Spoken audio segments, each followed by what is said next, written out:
O Tai Lung treinou a vida inteira. Ele era o mais forte, o mais dedicado, o mais preparado e mesmo assim ele foi rejeitado. But Oogway saw darkness in his heart and refused. Já o Po não sabia lutar, caiu do céu por acidente e nunca tinha treinado um único dia na vida dele. E mesmo assim ele foi escolhido para ser o Dragão Guerreiro. Quê? O quê? E se você assistiu Kung Fu Panda e ficou com aquela sensação de que o Tai Lung na verdade foi injustiçado, eu te entendo. E faz muito sentido sentir isso. Mas hoje eu vou te mostrar porque o Tai Lung não merecia o pergaminho do dragão. E mais do que isso, porque essa história é sobre algo que a maioria de nós já viveu ou vive de alguma forma. Você deve continuar sua jornada sem mim.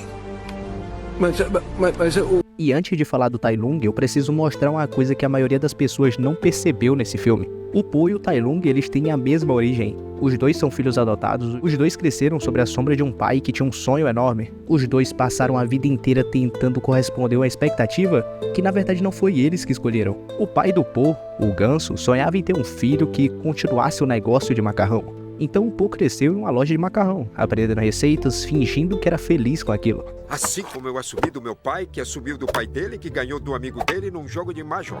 Já o Shifu, o mestre do Tai Lung, sonhava em treinar o próximo dragão guerreiro. Então o Tai Lung cresceu no Palácio de Jade treinando Kung Fu do amanhecer até a meia-noite, desde criança.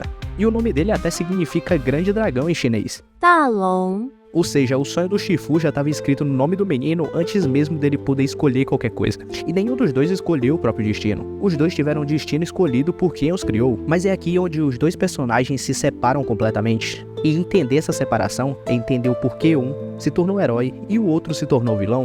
Fique pelada, tigresa! Eu sou o Dragão Guerreiro! O Tai Lung era objetivamente o melhor, e ninguém discute isso. Era o mais forte dos 5 furiosos, o mais rápido, o mais técnico, anos de treino, anos de sacrifício, anos abrindo mão de tudo para se tornar o guerreiro perfeito. E quando chegou o momento de receber o pergaminho, quando Oogway olhou para ele e disse não, algo dentro dele se quebrou, algo que jamais poderá ser consertado de novo. Agora você pode me dizer, mas Paulo, ele tinha razão em ficar revoltado. O Shifu prometeu, era justo. E sim, era natural se sentir rejeitado. Era natural ficar com raiva. O problema não foi a raiva, aquele problema foi o que ele fez com ela. E o mínimo de descontrole que ele tivesse era destrutivo para todo mundo. E em vez de processar a rejeição, de entender o que o Oogway viu, de se perguntar o porquê, de se perguntar por que eu não fui escolhido, ele foi direto para a destruição. E isso revela o problema real do Tai Lung, que não tem nada a ver com força, com técnica ou com dedicação. Na verdade, o Tai Lung nunca aprendeu a perder. E você provavelmente já conheceu alguém assim, ou talvez tenha sido assim em algum momento. Você treinou mais, estudou mais, se esforçou mais e perdeu a vaga para alguém que parecia menos preparado, menos qualificado que você.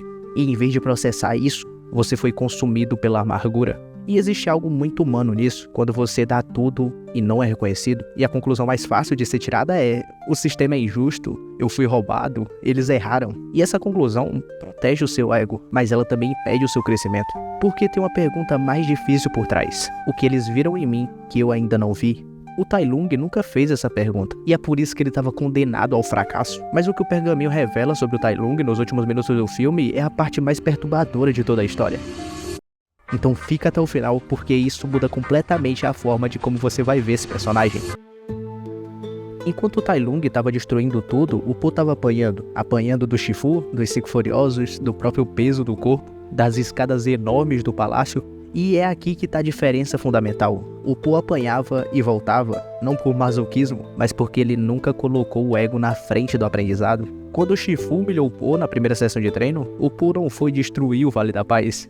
Ele ficou ali, rindo de si mesmo e tentando de novo. Ai, meu... E isso, que parece fraqueza, é exatamente o que o Oogway enxergou. Para ser o dragão guerreiro não basta ser só o mais forte. Precisa ter a paz, precisa saber perder, precisa saber que a força vem de dentro e não de um pedaço de papel. O pai do Po conta o segredo da sopa de macarrão.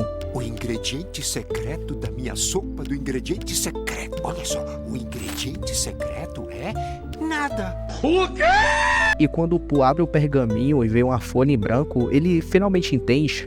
O poder estava nele o tempo todo. Não existe ingrediente secreto. E aí que chega o momento mais perturbador do filme. O Tai Lung consegue o pergaminho, e depois de 20 anos preso, depois de derrotar os 5 furiosos, depois de tudo, ele finalmente segura o objeto que ele acreditou ser seu desde sempre e abre. Uma folha em branco. E sabe o que o Tai Lung vê nessa folha em branco? Meu! Oh, meu Deus! Oh, meu Deus! Meu Deus do céu, não sobrou nada! Nada. Ele não vê nada, porque a vida inteira ele buscou a força em algo externo, no pergaminho, no título, no reconhecimento do Shifu, e nunca parou para construir algo dentro de si mesmo. A folha em branco era um espelho, e o que ele viu foi o reflexo de um homem que não sabe quem ele é sem a validação de fora. Essa é a tragédia real de Tai Lung. Não foi a rejeição de Yugoi, foi o fato de que, mesmo se o pergaminho tivesse algo escrito, ele simplesmente não estaria pronto para usar. Eu quero gozar. Tem uma cena antes da batalha final que pouca gente para pra analisar, que é quando o Tai Lung encontra o Shifu e pergunta: Tudo o que fiz foi para que se orgulhasse de mim! Diga-me o quanto se orgulha, Shifu! Diga-me! Diga-me! E o cara vai endoidar, é? Toda a raiva, toda a destruição, toda a obsessão, na verdade era isso, era só isso. Um filho que nunca ouviu que era suficiente. E quando o Shifu diz que se orgulha, que sempre se orgulhou, que foi exatamente esse orgulho que o cegou, o Tai Lung já não consegue processar. A raiva já estava fora de controle. Agora já é tarde. E essa cena me faz pensar em quantas pessoas carregam o Tai Lung dentro delas. Pessoas que trabalham, que constroem, que conquistam. E no fundo, tudo que querem é alguém que olhe e diga: cara, eu sinto orgulho de você. Não existe pergaminho que resolva isso. Não existe vitória externa que preenche o vazio interno. O Po entendeu isso. O Tai Lung não. E é por isso que um se tornou o dragão guerreiro e o outro passou 20 anos preso numa rocha, sozinho, esperando uma validação que na verdade ele nunca precisou e que nunca viria do jeito certo. Vá, que cheiro de... O Kung Fu Panda parece à primeira vista um filme de animação infantil, sobre um panda gordo aprendendo Kung Fu. Mas é na verdade um filme sobre identidade, sobre o peso das expectativas dos outros e sobre a diferença entre buscar força de dentro de si mesmo e buscar força de fora. E o Tai Lung, que deveria ser só o vilão, acaba sendo o personagem mais humano do filme inteiro, porque a maioria das pessoas não se identifica com o herói que cai do céu e é escolhido. A maioria se identifica com quem treinou, com quem se dedicou, com quem deu tudo o que tinha e ainda assim não foi o suficiente. E se isso te tocou de alguma forma, deixa aqui nos comentários. Você já foi um Tai Lung em alguma situação da sua vida?